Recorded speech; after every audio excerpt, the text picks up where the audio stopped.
자, 여러분 교재 227페이지에 위험에 대한 투자자의 태도가 크게 우리가 세 가지가 있습니다. 위험, 회피. 여러분 교재 보십시오. 위험, 회피형이 대부분이 투자자입니다. 자, 위험, 회피형 투자자를 합리적 투자자라고 해요. 위험, 회피형 투자자를 합리적 투자자. 자, 그러면 위험, 우리가 회피형 투자자의 행위가 있어요. 자, 위험 회피형 투자자 행위인데, 자, 투자안은 두 개. 예를 들어서 아파트 상가, 뭐 이런 식으로 두 개의 투자안이 있을 때 A, B 두 투자 대안에 있어서의 미래에 예상되는 기대 수익률이 똑같았어요. 기대 수익률이 동일하면은 위험이 뭐한 것을 선택? 낮은 것을 선택하고, 반대로 위험이 똑같았다. 위험이 동일할 때는 기대 수익률이 높은 투자를 선택하는 것이 위험 회피형 투자자의 행위입니다. 그래서 여러분 중간에 2번에 보세요. 위험 회피적 태도 보면은, 자, 기대 수익률이 동일한 두 개의 투자안이 있죠. 이때는 뭐다? 기대 수익률이 동일하니까 위험이 낮은 덜의 동그라미. 덜이라는 건 뭐죠? 위험이 낮은 거죠. 그러니까 여러분 덜과 더입니다. 덜 위험하는 것은 위험이 낮은 투자를 선택을 할 때 위험 회피적이라고 한다. 위험 회피적이라는 용어가 나왔어요. 자, 그래서 위험 회피적이라는 것은 위험을 전혀 감수, 부담하려고 하지 않는다. 이걸 말하는 것은 아니다. 위험을 전혀 부담하지 않는다. 이게 아니다는 거죠. 위험 부담합니다. 그래서 아무리 위험 회피적인 투자자라 할지라도 시장에서 피할 수 없는 위험, 대출금리가 인상된다든지 피할 수 없는 위험이거나 인센티브, 보상, 유인, 보상책이 있는 위험일 경우에는 기꺼이 위험을 감수, 부담하면서 투자를 한다는 것이죠. 자, 그 내용이 거기 위험 회피적 태도에 나와 있는 용어고, 자, 위험 수익의 상세 관계로 가면은, 자, 위험 회피형 투자자의 그림이 이렇게 나와요. 자, 위험 회피형 투자자의 그림을 보시면은 기대 수익률과 위험, 자, 기대 수익률 위험에 있어서 위험이 제로다. 위험이 제로다. 예를 들어서 2%다. 자, 위험이 제로일 때 얻을 수 있는 수익률, 즉 위험을 전혀 수반하지 않을 경우에 얻을 수 있는 이 수익률을 우린 전문 용어로, 거기 여러분 교재에 뭐라 나왔죠? 무위험 자산의 수익률, 줄여서 무위험률이라고 해요. 무위험률. 없을 무자거든요. 위험이 없다. 위험이 없을 경우에 얻을 수 있는 수익률, 무위험률. 무위험 자산 뭐죠? 위험이 없는 자산 하면은 국가가 보증한 국채를 예를 들어 볼 수 있어요. 그럼 국채 수익률이 무위험률. 그래서 무위험 자산의 수익률, 무위험률은 위험과는 관계가 있다 없다? 시장의 위험과는 아무런 관계가 없다.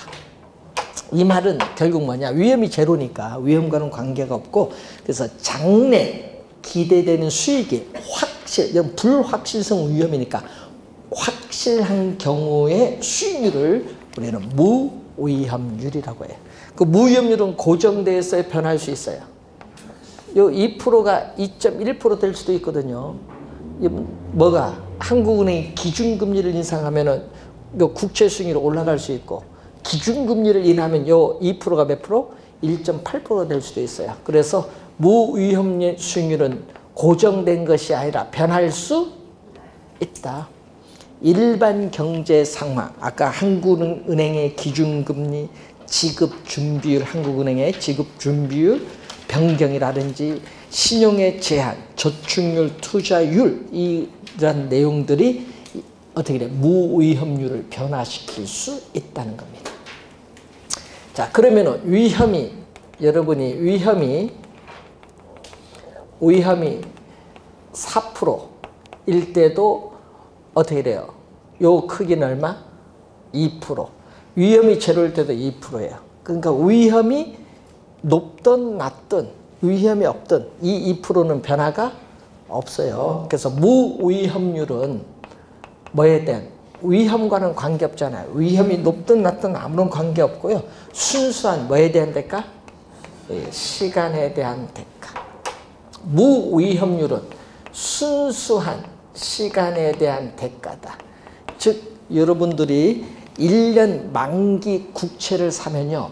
1년이라는 순수한 시간에 대한 대가만 지불하지 위험에 대한 대가는 없습니다. 순수한 시간에 대한 대가만 줘요. 자, 그러면은 이렇게 이제 올라가겠죠. 이게 여러분 위험이 높을수록 뭐도 높아가요? 기대 수익률도 점점 커져요. 커지는데 이 곡선이 바로 뭐죠?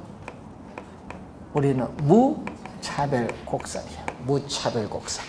자, 무차별 곡선의 개념은 자, 여러분 뒤에 가서 또 포트폴리오 이론 배울 때 배울 텐데 무차별 곡선은 차별이 없다. 무차별, 차별이 없다. 그러니까 투자자에게 똑같은 만족을 줘요. 투자자에게 뭐를 준다? 동등한 뭐를? 효용 뭐를 준다? 만족을 줘요. 동등한 효용. 똑같은 자 투자자에게 동등한 똑같은 효용 만족을 가져다주는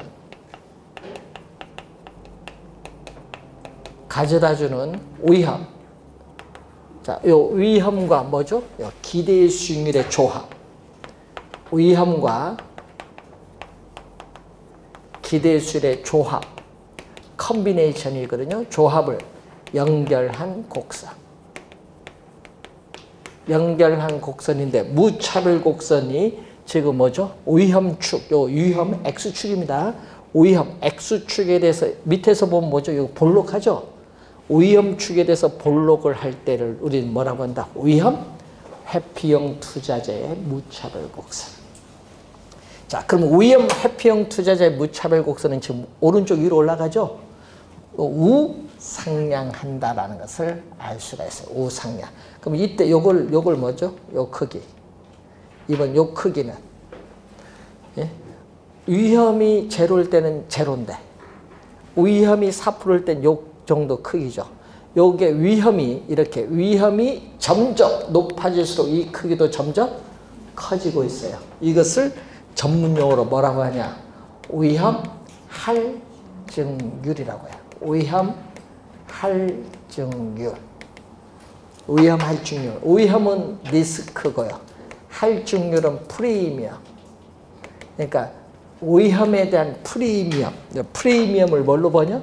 할증률로 번역을 했다. 할증률.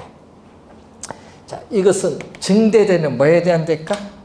이번 이것은 시장에서 증대되는 위험에 대한 대가. 위험에 대한 대가가 바로 뭐가 된다? 위험 할증률. 그래서 여러분 투자의 대가에는 시간에 대한 대가와 위험에 대한 대가 둘 다 포함이 되어 있다. 이렇게 보시면 되겠죠. 둘 다 포함이 되어 있다.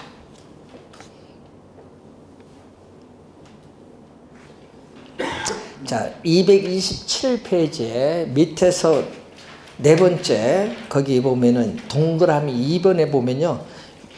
요구 수익률은 개인으로서 피할 수 없는 위험이 뭐가 돼? 증대됨에 따라 뭐 한다? 우리는 상승됨에. 이 지문 2번 출제된 지문.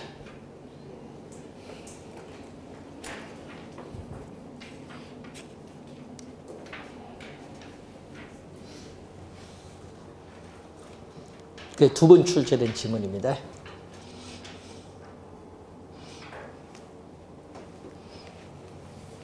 자, 그러면은 요구 수익률은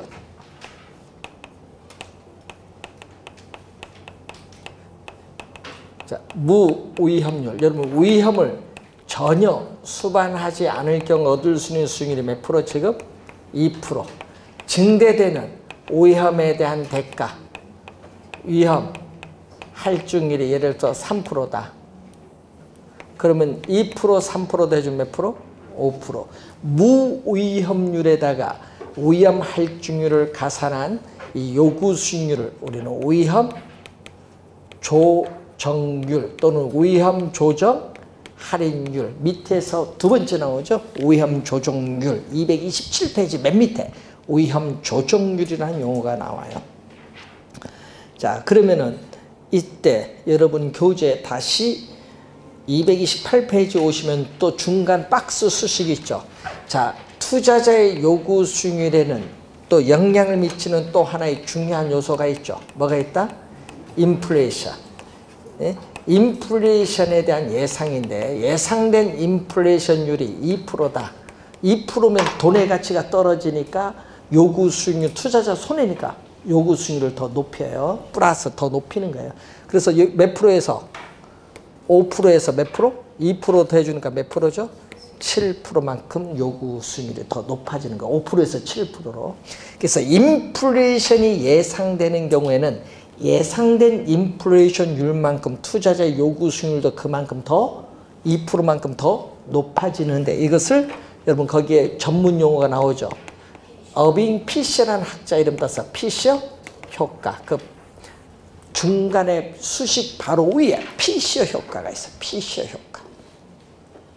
자, 그러면은 여러분이 26회 요거 나왔거든요. 26회 시험에 무위험률이 상승한다. 2%에서 3% 오르면 요구 수익률도 상승할까요? 내려갈까요? 상승하죠. 근데 26회는요. 무위험률이 상승하면 요구 수익률은 하락한다 출제했어. 틀렸죠? 네, 틀린지 뭐. 그럼 작년은 뭐가 나오냐? 작년은 요거 나왔어요. 예? 요구 수익률이 하락하면 무위험률이 하락하면 요구 수익률도 하락하죠. 그렇죠?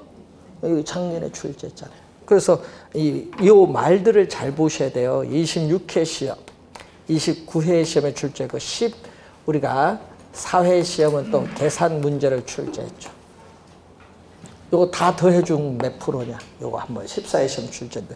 그리고 다음에 낼 때는 무위험률 냈으니까 다음엔 요거 낼 수 있어요. 위험에 대한 할증률이 높으면 뭐로 높아진다?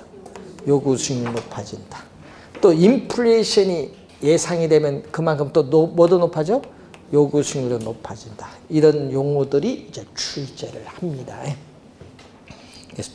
잘 보시고 또 그 수식 바로 밑에 투자자의 요구 수익률은 위험에 대한 뭐에 따라? 회피도에 따라 달라진다. 위험 회피도가 요거. 자, 여러분 요 각도 있죠? 이 각도가 투자자의 위험에 대한 회피도. 자, 그러면 이 위험 회피도는 무위험률 이 크기와는 아무런 관계가 없어요. 자, 위험 회피도가 이렇게 작을 때는 이걸 뭐라고 하죠? 위험 회피도가 작을 때를 공격적인 위험 회피형. 자, 공격적인 위험 회피형 투자자의 무차별 곡선. 근데 위험 회피도가 크면 어떻게 돼요? 투자자의 위험에 대한 회피도가 클수록 무차별 곡선의 기울기는 뭐다? 급해진다. 이 지문 26회 급해진다를 뭘로? 완만해진다로 출제했어.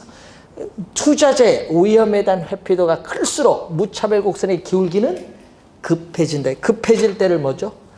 급해질 때를 우리는 보수적. 여러분 하여튼 여러분 요 X축에 둘 다 볼록합니다. 볼록하면 위험 뭐다? 회피형 투자자. 보수적인 위험 회피형 투자자.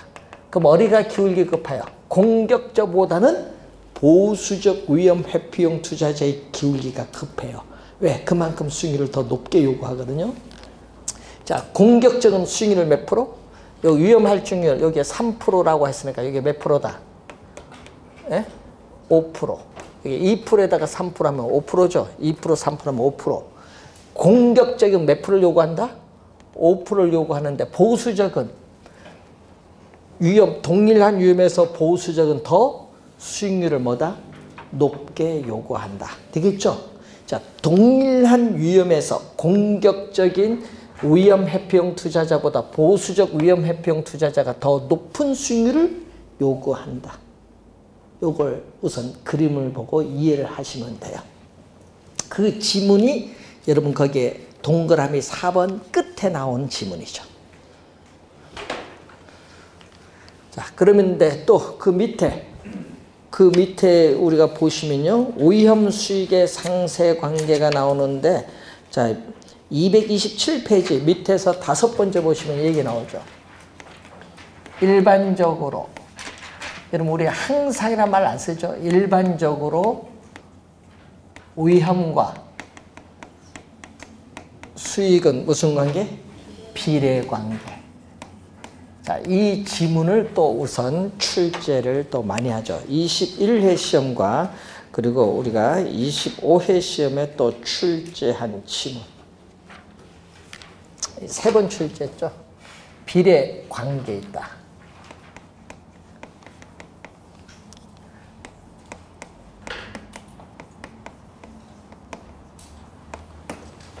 그럼 비례 관계가 뭔지 아세요? 네? 투자자가 시장에서 부담하는 위험이 높을수록 투자자가 요구하는 수익률도 뭐다? 그만큼 높아진다. 화살표가 같은 방향으로 변동하면 우리 뭐라고 한다? 비례. 비례로 출제하다가 말을 또 바꿔버려. 뭐라고? 플러스 양의 관계에 있다 하면 또 헤매. 양이니까 여기 또 무슨 말인가 지금 나오는 거야. 이게. 비례가 뭐야? 같은 방향으로 변동한 플러스 무슨 관계? 비례. 14회 시험은요. 이걸 뭘로 출제한 줄 아세요? 14회 시험은 뭘로? 반비례. 반비례는 뭐야? 마이너스잖아. 마이너스가 아니란 거예요. 플러스 비례 관계. 시험에 잘 내거든요. 이것을 뭐라고 하죠?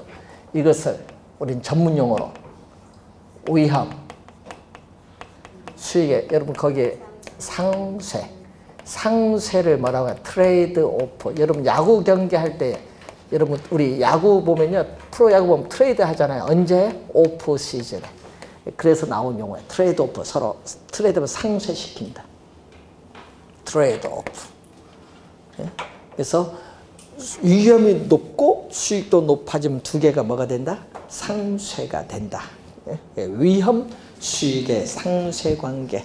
벌써 3번 출제를 또 한 용어입니다. 시험에 요거 여기서 많이 내거든요. 여러분 계속 출제하잖아요. 지문에. 그래서 잘 확인을 해둬야 돼요. 근데 요거는 계산 문제가 안 되잖아요. 계산 문제가 아니고 말로서 출제하잖아요. 최근에 계속. 작년에도 또 출제를 했습니다. 작년엔 여기서 출제했죠. 무위험률이 하락하면 요구 수익률도 하락한다. 이런 식으로. 예? 말도 출제하고 또 여기서 지문에서 또 출제를 합니다. 그림을 잘 이해를 해두시면서 보시고 228페이지 위험과 가치의 균형인데 부동산의 가치는 부동산 소유에서 비롯되는 장래 기대되는 수익을 현재의 가치로 할인하는데 할인율로서 뭐를 적용한다? 요구 수익률을 적용한다. 자, 여러분 위험이 증가하면 어떻게 돼요? 자, 여러분 시장에서 투자자가 부담하는 위험이 높다. 자, 투자자가 부담하는 위험이 높으면은 요구하는 수익률도 뭐다? 높죠. 자, 그럼 분모가 커지면 어떻게 돼요? 분모가 커지면 전체값, 장래 기대되는 수익은 어떻게 돼? 일정하다. 변화가 없을 때. 그럼 부동산의 가치는 하락을 하죠. 하락을 하는 거예요. 자, 여기서 주의해야 될 것은 위험과 부동산 가치는 어떻게 돼요? 반대로 변동하니까 무슨 관계? 마이너스 관계에 있다. 음의 관계에 있다라는 거. 자, 그리고 장래 기대되는 수익이 자, 위험이 동일하다. 자, 시장에서 우위함이 변화가 없다. 우위함이 뭐다? 불변. 불변, 변화가 없다는 건 동일하죠. 동일할 때 우리는 부동산 시장의 호황이면 어떻게 돼요? 우위함은 변화가 없는데 부동산 시장이 좋아요. 호황, 국면에 접어들어서 우리는 장래 기대되는 수익이 증가하면 어떻게 돼요? 장래에 기대되는 수익이 증가를 하게 되면은, 수익이 증가하면은 할인율은 변화가 없죠. 위험이 변화가 없으면 할인율도 변화가 없어요. 불변. 그러면 장래에 기대되는 수익이 1억에서 5억으로 증가하는데 할인율은 5% 변화가 없다. 그러면은 뭐도 높아요? 부동산의 가치. 예? 장래에 기대되는 수익은 오른데 동일한 할인율을 할인하기 때문에 부동산 가치도 뭐다? 상승을 하는 거죠. 이 관계에 있다는 것을 확인해 보시면 되겠네요. 자, 229페이지에 수익과 위험에 있어서의 측정이 나옵니다. 자, 우선 수익과 위험의 측정. 자, 올해 좀 중요합니다. 자, 첫 번째, 부동산 투자로부터 미래에 예상되는 현금 수입과 현금 지출은 정확하게 예측하기가 어려워요. 그렇기 때문에 여러분 그 교재 그 중간에 표가 확률 분포표입니다. 확률이 있잖아요. 확률 분포표를 가지고 뭐를 구한다? 우리는 이 통계적으로 평균 분산을 구해서 계산을 합니다. 자, 그래서 수익을 측정을 할 때는 여러분 거기에 표 봤더니 가운데 표 봤더니 순영업소득이 나오죠. 순영업소득은 순수익입니다. 이 순영업소득에 뭘로써? 순영업소득에 기대치. 자, 여러분 기대치는 기대값 평균값이에요. 기대값 평균값이에요. 순영업소득에 기대치로 추계되는 뭘로 측정한다? 기대 수익률. 기대의 수익률로 측정하는 것이 일반적이다. 자, 기대 수익률로 측정하는 것이 일반적이다. 자, 그래서 여러분 그 표를 보시면은 순영업소득에 대한 기대치가 나오죠. 자, 그거 한번 퍼보세요. 순영업소득의 기대치, 기대값을 구할 때는요, 어떻게 구하느냐? 그 순영업소득과 확률을 서로 곱해주면 돼. 자, 우선 경제 상황이 뭐일 때? 불황일 때 얼마죠? 9천만 원. 자, 경제 상황이 불황일 때 9천만 원이고, 정상적일 때 얼마죠? 1억 원. 경제 상황이 호황일 때는 1억 1천만 원이 주어졌어요. 이렇게 각 경제 상황에 따르는 순영업소득의 뭐를? 확률을 곱해서 더해줍니다. 확률. 얼마? 자, 요 확률이 얼마죠? 불황일 때는 전체 100%예요. 여러분, 전체 우리는 확률은 합은 100%입니다. 전체 100%에서 몇 프로? 불황일 때 몇 프로? 10%를 차지해요. 여기에 들어옵니다. 전체 100%에서 몇 프로? 10%. 얼마? 0.1이야. 그럼 여기는 전체 100%에서 정상 몇 프로? 80%니까 0.8. 여기 전체 100%에서 호황 몇 프로? 10%, 0.1. 이게 어떻게 돼요? 곱해주면 되죠. 이 가중치를 곱해서 확률, 이 가중치를 곱해서 다 더해주면은 순영업소득의 기대치. 얼마죠, 이거? 900만 원. 요거 8천만 원. 요거 1,100만 원. 했더니 얼마 나온다? 1억 원이 이렇게 나옵니다. 순영업소득의 기대치. 자, 만약에 예를 들어서 총 투자 금액.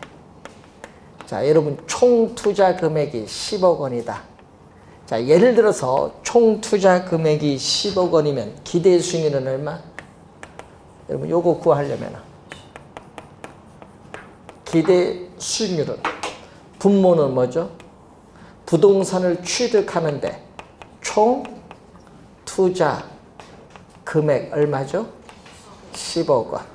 그럼 분자는 순영업소득의 기대치, 기대값, 평균값 얼마? 1억 원. 1억 원 곱하기 퍼센티지로 가야겠죠? 100을 곱해주니까 몇 프로? 10%. 기대 수익률을 구하려면 이렇게 구하면 돼요. 그래서 문제 뭐가 주어지겠죠? 총 투자 금액이 만약에 주어졌다. 그러면 기대 수익률은 이렇게 구하시면 돼요. 자, 두 번째는 뭐가 나오죠? 위험의 측정. 자, 위험을 측정할 때는 뭐 갖고 측정하냐 하면은 표준 편차 또는 표준 편차를 제곱한 뭐를 가지고? 분산. 표준 편차를 제곱한 뭐를 갖고 측정한다? 분산 갖고 측정한다. 자, 표준 편차는 이런 그림이 하나 있어요. 자, 이 그림이 정규 분포곡선. 자, 평균인 기대 수익률 몇 프로? 10%죠. 평균인 기대 수익률 10%를 중심으로 좌우 대칭인 곡선을 정규 분포 곡선인데, 자, 표준 편차는요, 표준 편차는 평균으로부터 얼마 떨어져 있느냐, 얼마 떨어져 있는가 측정합니다. 평균에 밀집하면 어떻게 돼요? 평균에 가까이 간다. 그러면 어떻게 돼요? 평균에 가까이 가면은 뭐가 돼요? 우리는 위험이 작아요. 표준 편차는 평균으로부터 떨어지는 정도가 작죠? 작으면 위험이 뭐다? 평균에 밀집했기 때문에 낮아요. 위험이 낮은 거고, 이렇게 평균으로부터 이렇게 멀리 떨어지면 표준 편차가 크고 이때 위험은 높다. 그래서 여러분 우선 요거 꼭 기억해야 됩니다. 자, 표준 편차가 작으면 위험이 낮고 표준 편차가 크면 위험도 높다. 26편 요걸 알아야 또 답이 나오는 거예요. 자, 요게 상당히 중요한 것이고, 그럼 분산은 계산할 때 어떻게 된다? 자, 아까 표준 편차는 평균으로부터 떨어지는 정도인데, 지금 불황일 때 얼마? 불황일 때 9천만 원이잖아요. 불황일 때 9천만 원이 얼마? 평균 얼마? 여러분 기대치가 평균값 얼마? 1억 원. 1억 원으로부터 얼마 떨어지냐? 평균, 기대치 평균 1억 원으로부터 얼마나 떨어져 있는가? 얼마 떨어졌어? 1,000만 원 떨어져 있네요. 이걸 뭘 한다? 편차를 뭐 한다? 제곱한 게 분산이잖아요. 여기 곱하기 얼마? 불황일 때 10%. 이게 불황일 경우에 분산. 정상적일 경우는 또 얼마죠? 경제 상황이 정상적일 때 1억 원이, 순영업소득 1억 원이 평균 기대치 1억 원으로부터 얼마 떨어지냐? 편차를 제곱했을 때 확률 80%. 그리고 황일 때는 1억 1,000만 원이 얼마로부터 떨어졌다? 1억 원. 1억 원으로부터 평균 1억 원부터 얼마나 떨어지냐? 곱하기 또 얼마? 10%. 불황일 경우, 정상적일 경우, 황일 경우 다 더해주면 뭐가 돼? 전체 분산. 1억 빼면 제로니까 이건 계산할 필요가 없죠. 그럼 얼마? 9천에서 1억 빼니까 마이너스 1,000만 원인데, 마이너스는 제곱하니까 뭐가 돼? 플러스. 그러니까 마이너스는 들어갈 필요가 없고 곱하기 0.1. 요것도 1,000만 원 제곱 곱하기 0.1이 몇 개? 2개. 그럼 얼마 나온다? 1,000만 원에 제곱을 해서 0.1을 곱해주면 뭐가 나온다? 분산이 나온다. 여기 분산. 분산 구할 수 있겠죠? 네, 이런 형태인데 시험 문제에 보면요, 앞으로 모의고사 보면 이렇게 표가 주어지고 평균 분산 구하는 거 자주 내요. 여러분 출제 타임이 됐어요. 출제할 타임이 됐으니까 잘 우리가 또 확인을 해 두셔야 될 부분. 자, 변이개수 230페이지.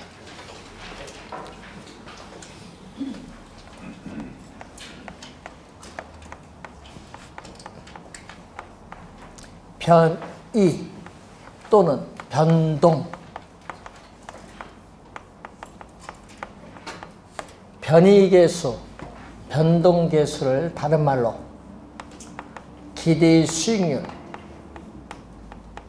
단위당 오위험도. 자, 여러분 그 교재 보세요. 기대의 수익률 단위당 오위험도를 뭐라고 한다? 네. 변이계수 또는 변동계수라고도 해요. 자, 기대의 수익률 단위당 오위험도입니다. 그러면 기대의 수익률이 뭘로 간다? 분모. 기대의 수익률 몇 프로? 수익률이니까 1%당 오위험. 오위험을 측정할 때는 뭐 갖고? 표준 편차 갖고 측정을 해요. 자, 그래서 기대의 수익률 단위당 이 위험이 뭐 할수록 좋아요? 낮을수록. 그래서 변이계수의 값이 작을수록 유리하다. 변이계수의 값이 작을수록 유리하다. 자, 그러면은 여러분이 예를 하나 들어볼까요? 이런 거 계산은 뭐 어려운 건 아니니까. 자, 우리는 아파트, 상가, 호텔, 투자 대상이 있는데, 자, 여기서 기대 수익률. 아파트 몇 프로? 5%, 상가 10%, 호텔 20%다. 자, 표준 편차는 뭐를 측정한다?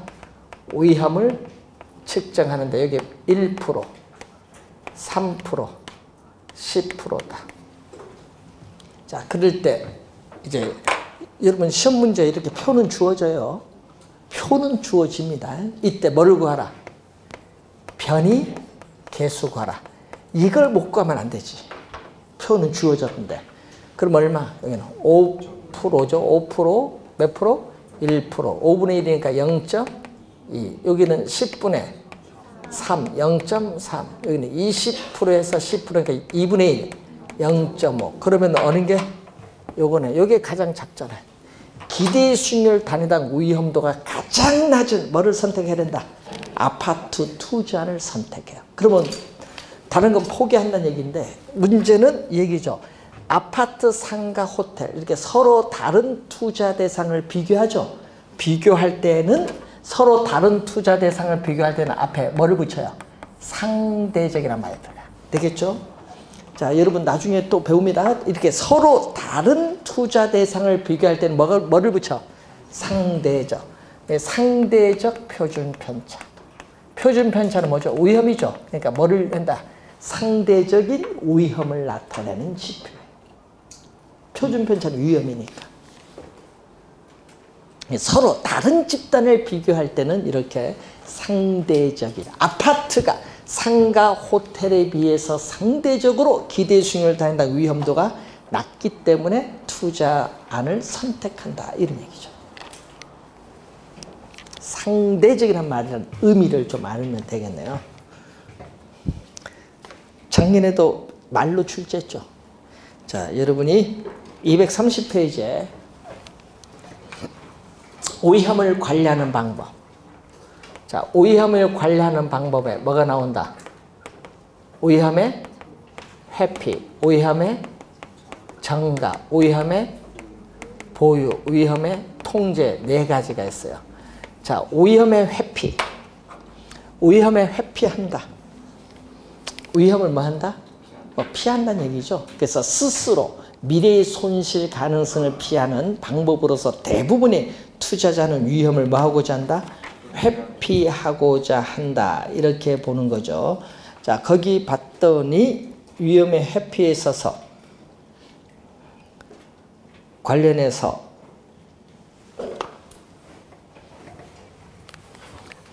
위험한 투자를 제외한다든지 투자에 부적격 자산을 제외한다. 뭐 투자의 부적격 자산을 제외시키는 방법. 뭐 위험의 회피죠. 자, 또는 뭐를 위험한 투자를 뭐 한다? 제외. 자, 위험한 투자를 제외시키는 방법도 뭐를? 위험을 회피시키는 거.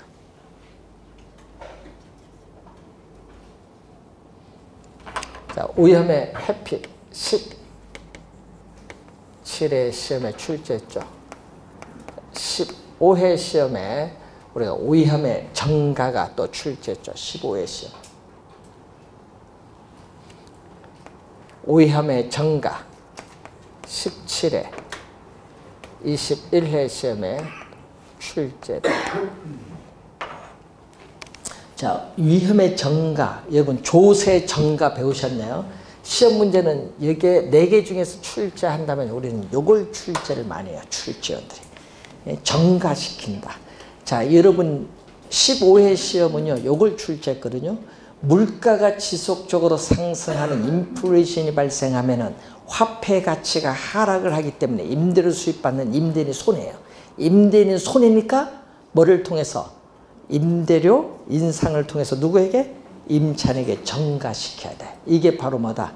우리는 위험의 정가가 돼요. 예? 예, 위험을 정가시킨 것. 또 시험 문제, 그건 15회 시험에 출제했고, 또 우리는 21회 시험에 또 요걸 출제했죠. 보험에 가입을 한다. 자, 여러분 미래에 잠재적인 손실의 가능성에 대해서 여러분들은 보험회사에 보험에 가입을 함으로써 제3자에게 위험을 또 뭐 한다? 또 넘긴 거. 보험에 가입을 한다. 그리고 원청업체와 하청업체 간의 하청계약을 체결함으로써 원청업체는 누구에게? 하청업체의 위험을 떠넘겨. 그리고 또 기업과 리스 회사 간에 또 리스 계약을 체결함으로써 기업은 또 뭐였죠? 리스 계약에 따른 위험을 누구에게? 리스 회사에 또 떠넘깁니다. 이런 것은 다 위험의 뭐다? 정가. 하청계약 체결, 리스 계약 체결하는 것은 위험의 정가. 위험을 보유한다. 여러분 이 미래의 손실에 있어서의 가능성을 스스로 어떻게 돼요? 부담을 하겠다. 위험 보유 스스로 부담하겠다. 그 예를 들어서 외부적 요인에 의해서 감가상각이 발생할 경우에 그러한 감가상각에 따르는 충당금을 설정해서 스스로 위험을 부담하겠다. 이걸 위험의 보유. 위험의 통제는 손실의 발생 횟수 몇 번이냐, 또 규모, 이 규모를 줄이는 방법인데 대표적으로 뭐가 있다? 민감도 분석이 있다든지 또는 포트폴리오 분산 투자를 하는 것은 위험의 통제.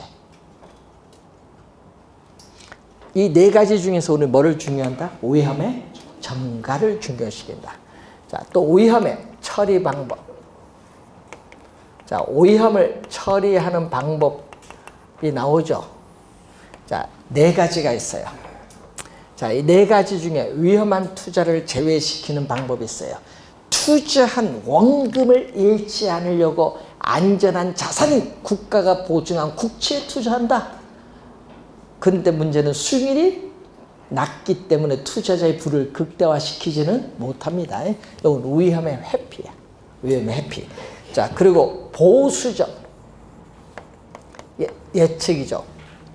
자, 투자 안으로부터 미래에 예상되는 수익을 가능한 한 가장 낮게 가능한 한 가장 낮게 예측을 해요. 가장 낮은 예측을 해서 그걸 기준으로 투자 결정을 하는 방법이에요. 가장 낮은 기대 수익률을 기준해서 투자 결정을 하는 방법이에요. 보수적. 자, 그리고 위험 조정 할인율. 요거 28회 시험에 또 정답 물었죠.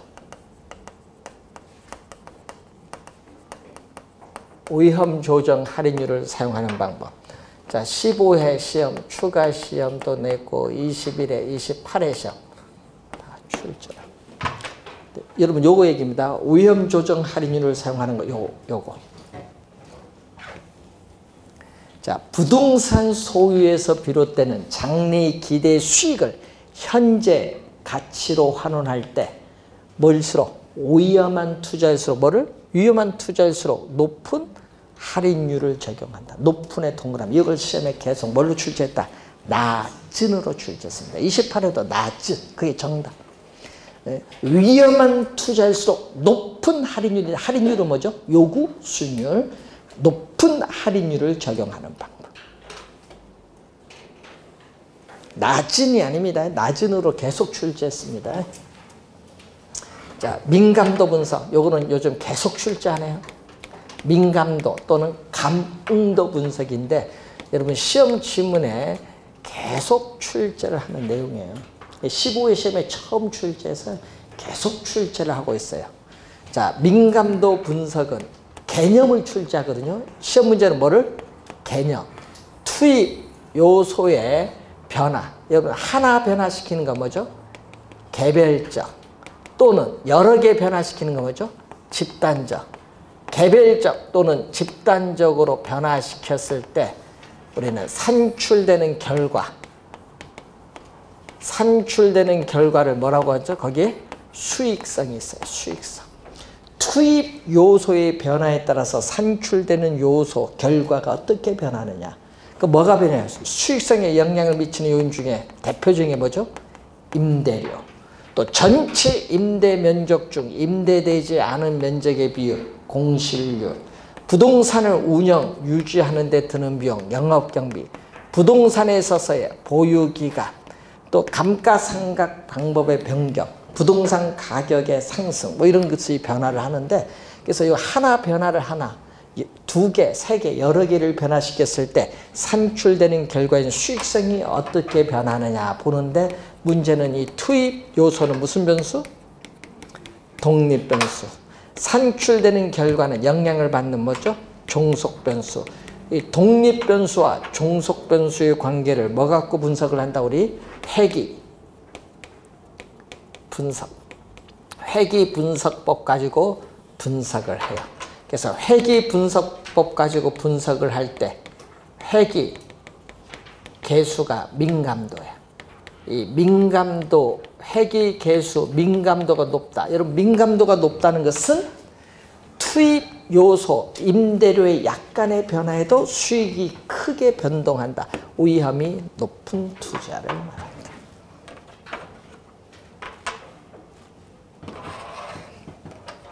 자, 우선은 민감도 분석 개념 시험에 단골로 출제가 되는 내용입니다. 그래서 여러분이 색깔 칠한 부분들이 좀 중요하다 이렇게 보시면 되겠네요. 자, 여러분 교재 233페이지에 평균 분산 결정법. 자, 평균은 뭐죠?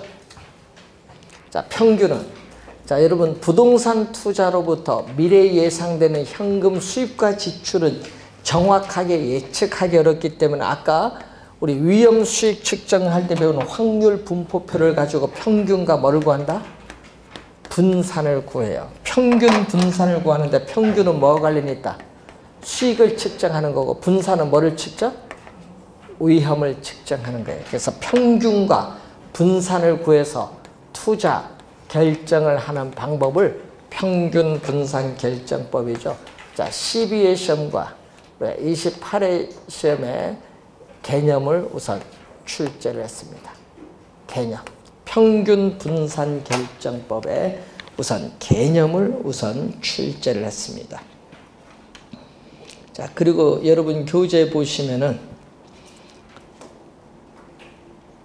거기에 평균 분산 결정법의 내용이 나오죠. 자, 우선 지배의 원리가 나오거든요. 평균 분산의 지배의 원리. 자, 여러분 그 교재 보시면은 평균 분산의 지배의 원리는 뭐를 의미한다? 이 평균 분산의 지배의 원리는 이걸 의미하는 거. 뭐? 위험 회피형 투자자의 행위. 자, 평균 분산 지배의 원리는 위험 회피형 투자자의 행위죠. 자, A, B 두 투자를 했을 때 기대의 수익률이 동일하면 위험이 낮은 걸 선택하고 위험이 동일하면 기대의 수익률이 높은 것을 선택하는 것을 뭐라고 한다? 지배의 원리. 이 지배의 원리를 묻는 지문이 우리 15회 시험, 20회, 26회 시험에 우리가 출제를 했었죠. 그리고 또 28회 시험에 이 지배의 원리 지문을 묻는 지문들이 출제를 했습니다. 시험에 자주 내는데 그 지문을 봤더니 그 표에 보면 이런 용어가 나오죠. 기대의 수익률. 자, 기대의 수익률 A, B가 서로 몇 프로? 10%다. 기대의 수익률이 똑같았다. 그럼 표준 편차는 뭐죠? 위험을 측정하는데, 자, 위험을 측정하는 표준 편차는 A가 B보다 작았다. B는 5%, A는 3% 하면은 기대 수익률 동일하면 위험이 낮은 뭐를 선택? 뭐를 선택? A를 선택을 합니다. 자, 여러분 이해하기 좋도록 위험과 기대 수익률 평면에서, 자, 지금 기대 수익률이 몇 프로? 10%다. 10%인데 A는 이 점 A. A는 몇 프로? 3%. B는 5%. 그러면 기대 수익률이 A, B 10% 동일할 때는 위험이 어디가 나? 표준 편차.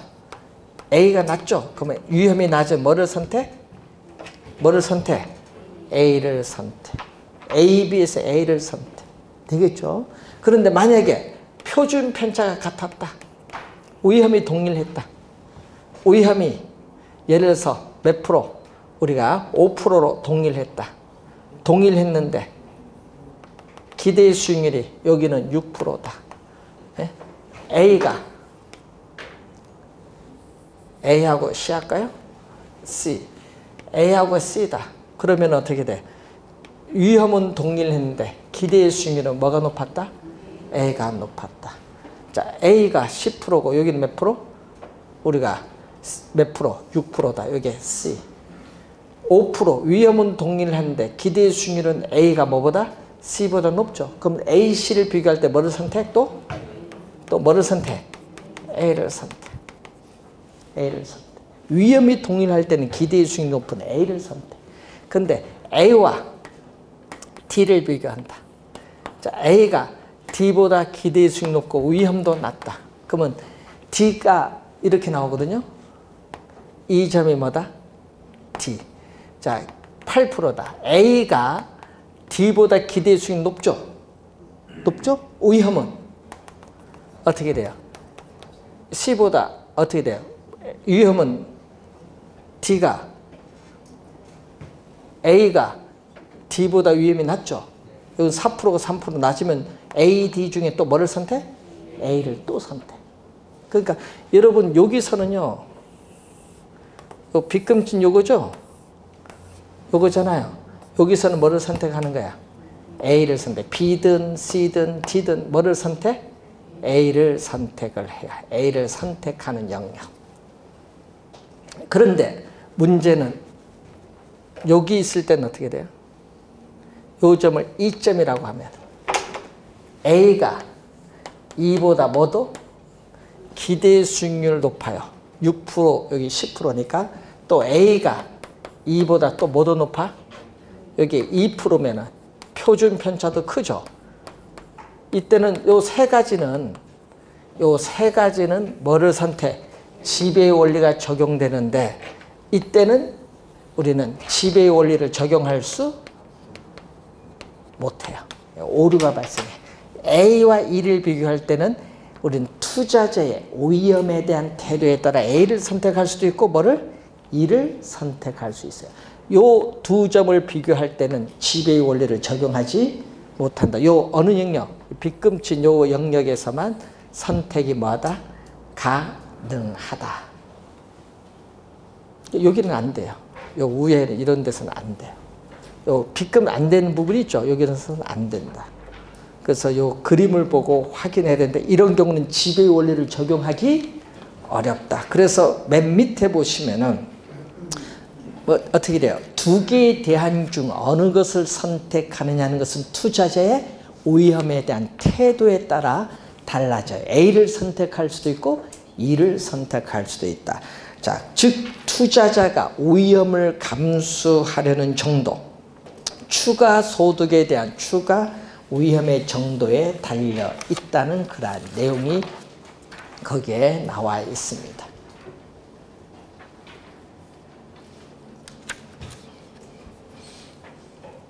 자, 우선은 용어 잘 확인해 두시고 뭐가 중요하다?